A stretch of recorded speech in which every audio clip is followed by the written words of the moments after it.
Bonjour et bienvenue dans cette nouvelle vidéo consacrée cette fois-ci à un récap des jeux sortis en janvier 2023. C'est une nouvelle série de vidéos en fin de mois que je vais faire. Ça sera surtout ma sélection de nouveaux jeux car il y a beaucoup de jeux indépendants et je ne parlerai pas non plus des remasterisations ou des portages. Janvier 2023 est un petit mois tout de même, mais je vais quand même vous présenter une vingtaine de jeux. Et je vais vous les présenter par date de sortie. J'espère qu'il y en aura pour tous les goûts. D'habitude, je vous le dis en fin de vidéo, mais n'hésitez pas à vous abonner à la chaîne et à me suivre sur Twitch avec le même nom, vous allez pouvoir me retrouver assez facilement. Et je commence tout de suite cette vidéo en partant du 9 janvier avec la sortie du troisième opus de Fears to Fathom, Carson House, qui est un jeu d'horreur psychologique épisodique où chaque épisode dévoile une courte histoire racontée par ceux qui ont survécu.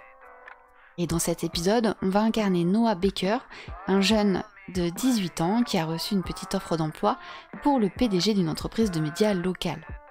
On va devoir garder la maison d'une personnalité publique.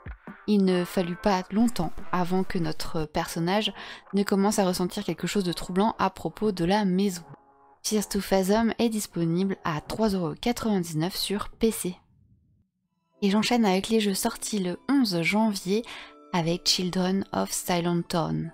C'est un point and click où on jouera Lucy, une jeune fille partant à la recherche d'indices sur les disparitions qui sont monnaie courante dans son village. On va parcourir la ville et les environs, dont notamment une forêt lugubre, on va rencontrer les habitants, faire des mini-jeux, résoudre des casse-têtes, afin de résoudre les mystères des disparitions de la ville de Silent Town. Le jeu est disponible sur PS5, Xbox Series, PS4, Xbox One, Switch, PC, au prix de 20 € environ. Sorti également le 11 janvier, Candria est un Metroid-like dont la particularité est la non-évolution du personnage. On va jouer un androïde dans un monde ouvert dans un futur post-apocalyptique. Le jeu va nous proposer de nombreux défis dans un style pixel art en 2D.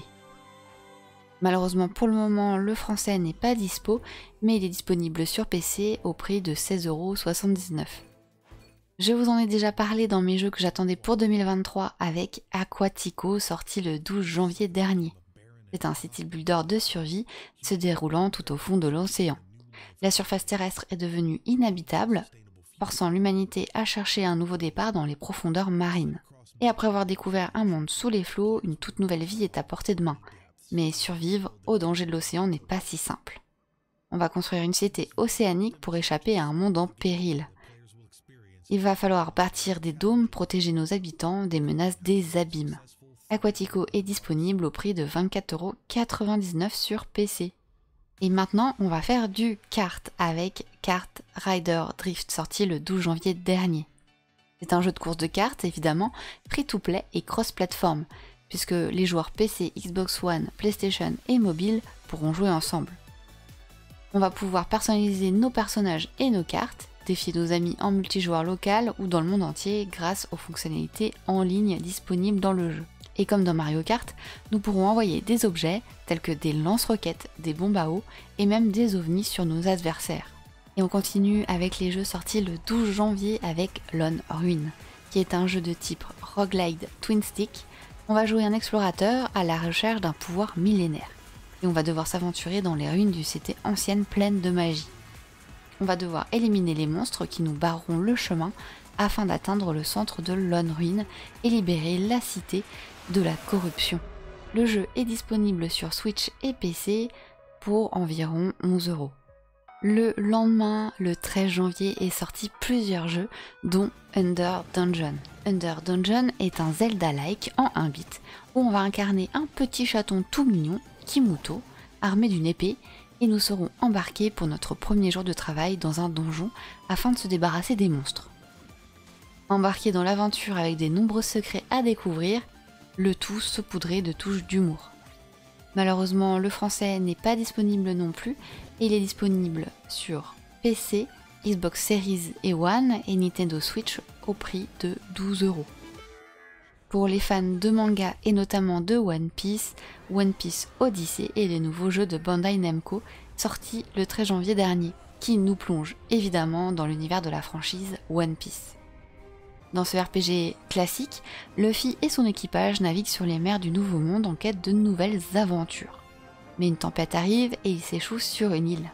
Séparé de l'équipage, Luffy devra les retrouver et aussi trouver un moyen de quitter cette île. One Piece Odyssey est disponible sur PS4, 5, PC et Xbox Series pour la modique somme de 60 €. On repart dans les abysses avec Surviving the Abyss, sorti le 17 janvier. C'est un jeu de simulation gestion et nous sommes en pleine guerre froide. Nous avons été chargés de construire et de diriger une installation sous-marine visant à perfectionner le clonage humain. On va devoir explorer et exploiter les ressources, construire, développer la recherche, survivre dans les abysses qui seront évidemment hostiles. Surviving the Abyss est disponible en accès anticipé, mais le français n'est toujours pas disponible. Et il est au prix de 17,99 € sur PC. Un jeu complètement barré sorti le 18 janvier, c'est Definitely Not Fried Chicken. Jeu de gestion d'entreprise de trafic de drogue mais avec des commerces de façade légales. Il faudra gérer tous les aspects des deux entreprises légales et non légales, nouveaux clients, élaborer des nouvelles recettes de drogue, gagner surtout plein d'argent. Il est actuellement en accès anticipé pour 20,99 € sur PC. Colossal Cave est un point and click qui reprend le célèbre jeu Colossal Cave Adventure sorti en 1976. Dans cette réinvention, il faudra avancer dans notre quête et découvrir les mystères des civilisations anciennes. Et des nombreux trésors perdus évidemment. Colossal Cave est disponible sur PC, PS5, Switch, Xbox Series, au prix de 38,99 €. The Space for the Unbound est un jeu d'aventure en pixel art qui se déroule dans l'Indonésie rurale de la fin des années 90. On va suivre deux personnages, Atma et Raya, à la fin de leurs années lycée. Mais un pouvoir surnaturel va se déchaîner et menacer leur existence. Explorer et enquêter sur leur ville et affronter la fin du monde. Le jeu relate une histoire sur la lutte de la dépression et de l'anxiété. Malheureusement, ce jeu n'est toujours pas disponible en français, je l'espère peut-être un jour. Il est disponible sur PC au prix de 17,55 € et également sur Switch, PS4 et 5, Xbox One et Series. Sorti également le 19 janvier, mais cette fois-ci que sur l'Epic Games Store, en tout cas au moment où je vous parle, c'est Tortuga, A Pirate's Tale. Dans le jeu, on est un capitaine pirate dans les Caraïbes, à la tête de notre propre flotte de pirates. On pourra piller des convois, améliorer notre bateau, gérer notre équipage ou persuader d'autres capitaines pirates afin de nous rejoindre. On va également pouvoir affronter d'autres pirates et des puissances coloniales dans une campagne au travers de 25 quêtes. Notre objectif, devenir le plus grand pirate des Caraïbes. Le jeu est également disponible sur PS4, 5, Xbox Series et One au prix de 25 €. The Pioneer Surviving Desolation est un jeu de survie spatiale dans lequel on va incarner 3 survivants faisant face aux dangers de la vie sur Io. On va construire notre station spatiale, gérer notre équipage et explorer l'environnement de cette lune de Jupiter. Chaque début de partie, on choisira 3 survivants parmi les 15 disponibles et il faudra adapter nos forces et nos faiblesses en fonction des complémentarités et de leur antagonisme de chacun. The Pioneers Surviving Desolation est disponible sur PC au prix de 30 €. 17e volet de la série Fire Emblem. Ça y est, Fire Emblem Engage est sorti. C'est un tactical RPG au tour par tour des plus classiques avec 2 camps qui s'opposent et un grand méchant.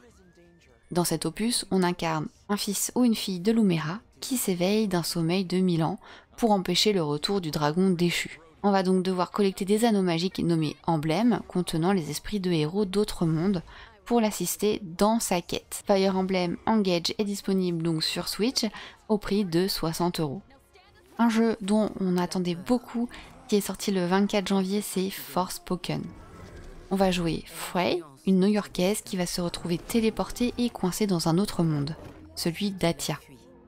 D'ailleurs, le premier nom du jeu était Projet Atia, si vous vous en souvenez bien. Elle a également autour de son poignet un bracelet magique et conscient qui répond au nom de Crave. Et ce bracelet va lui permettre de lancer des sorts et de faire de la magie. Le monde d'Atia était autrefois sous le règne de matriarches bienfaisantes, jusqu'à ce qu'un fléau corrompe les terres d'Atia. Les animaux, les hommes et les matriarches sont désormais des sorcières complètement folles. Nous devrons aider les habitants de ce monde fantastique afin de trouver des réponses et peut-être espérer rentrer chez nous. Forspoken est disponible sur PC et PS5 au prix de 80 €. Sorti le même jour que Forspoken, c'est Warlander. Complètement différent, c'est un jeu d'action multijoueur en ligne à la 3e personne, avec un style mélangeant des univers d'inspiration médiévale et des capacités fantastiques, mais également aussi des robots. Articulés autour de sièges de forteresse, une centaine de joueurs, des guerriers, des mages ou des prêtres, sont répartis en escouades et s'affrontent pour conquérir un territoire et ses fortifications. Pour gagner, nous allons devoir défendre notre donjon et se frayer un chemin dans la forteresse de l'ennemi afin de le détruire. Warlander est disponible sur PS5, Xbox Series et PC et c'est un free-to-play. Atone Heart of the Elder Tree est un puzzle game inspiré de la mythologie nordique. On jouera une guerrière parcourant Midgard afin de découvrir la vérité autour de la mort de son père. Dans ce premier jeu du studio White Boy, vous parcourez un monde dans un style angulaire en 2D. Atone Heart of the Elder Tree est disponible sur PS4, Xbox One, Switch, PC au prix de 15 € environ. Et aujourd'hui, à l'heure où je sors cette vidéo, est sorti Bob l'éponge The Cosmic Shake. Dans un style beaucoup plus classique qui plaira aux petits et grands, Bob l'éponge est un jeu de plateforme en 3D de la franchise des dessins animés du même nom. On voyagera à travers 7 mondes thématiques, du Far West au Chevalier en passant par les escargots préhistoriques. Bref, c'est une aventure sans prise de tête avec notre cher Bob l'éponge, toujours accompagné par notre fabuleux Patrick. Bob l'éponge est disponible au prix de 40 € sur PS4, Xbox One, PC et Switch. Season A Letter to the Future est un magnifique jeu contemplatif où la fin du monde est proche. Nous nous lancerons alors dans un road trip à vélo avec pour but de collectionner le maximum de souvenirs dans notre carnet. On va enregistrer des sons, rencontrer des nouvelles personnes, photographier des paysages afin de collecter un maximum les derniers instants de culture sur le déclin. Season A Letter to the Future est une aventure qui s'annonce riche en émotions et en poésie et il est disponible aujourd'hui sur PS4, 5 et PC au prix de 30 € pour PlayStation. Pour le prix PC, je ne l'ai pas au moment où je vous parle. Et je termine cette vidéo avec Inkulinati. Inkulinati est un jeu de stratégie à base d'encre directement issu de manuscrits médiévaux. Et qu'est-ce que sont les Inkulinati? Ce sont des groupes légendaires qui s'affrontent sur les pages des manuscrits médiévaux. On va pouvoir donner vie à des créatures grâce à une encre magique afin de les faire participer à une bataille épique. Mais ce n'est pas tout. Il faudra aussi les diriger et utiliser une stratégie et aussi collecter plus d'encre pour dessiner des nouvelles créatures. À chaque bataille, un texte est généré de manière procédurale et décrit en détail les événements dramatiques ou hilarants qui se passent sur le champ de bataille. Alors laissez libre cours à votre imagination et vous pourrez jouer en mode local à 2 joueurs aussi qui est disponible pour le jeu. Inkulinati est disponible sur Xbox One et Series, sur Switch et également sur PC. Et à l'heure où je vous enregistre cette vidéo, je n'ai malheureusement pas le prix encore d'afficher, mais je vous ai mis tous les liens Steam pour accéder à l'achat des jeux si vous le souhaitez. Et c'est la fin de ce récapitulatif de ma sélection des jeux sortis en janvier 2023. Je n'ai malheureusement pas pu vous parler de tous les jeux évidemment. Dites-moi s'il y en a qui sont déjà achetés ou en wishlist, mais également si vous avez des jeux à rajouter à ma liste ici en commentaire. Je vous dis à très vite pour de nouvelles vidéos ou en live sur Twitch. À bientôt, bye bye.